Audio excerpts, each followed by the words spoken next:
everybody, and welcome back to another season of Adventures with Adler.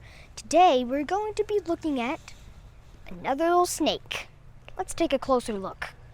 So we are pretty sure that this is a southern ringneck snake because of these little dots running down this very bright underside. Now, this underside is actually used for a defense. So what they'll do is they actually curl it up like that, and then they'll lift it up into the air, and they'll expose the bright color and say, "Hey, I'm venomous. Go away."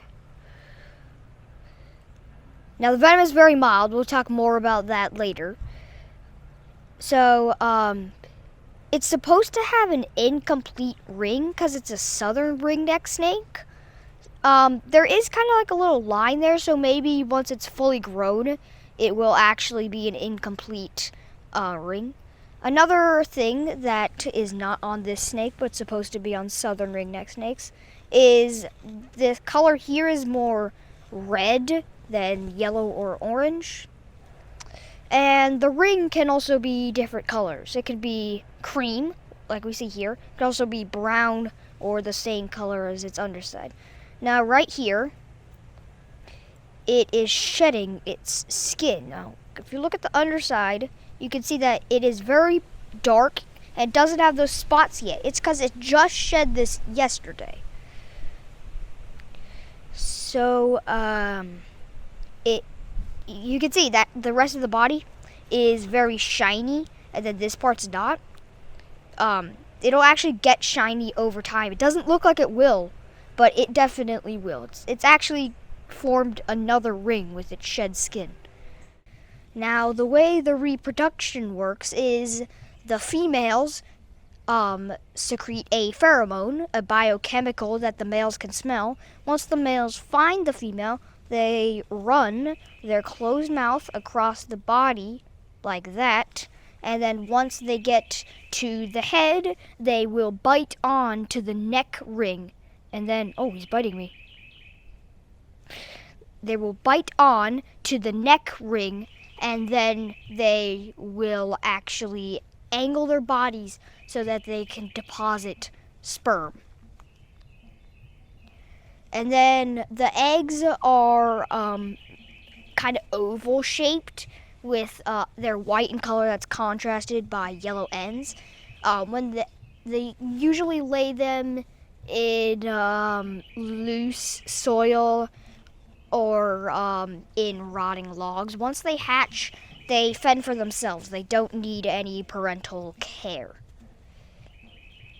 Now, you may notice that it was just biting me there. Now, the reason I did not get bit by a fang is actually because the fangs are in the back of their mouth, which means that it's pretty much impossible for them to get their fangs on a human.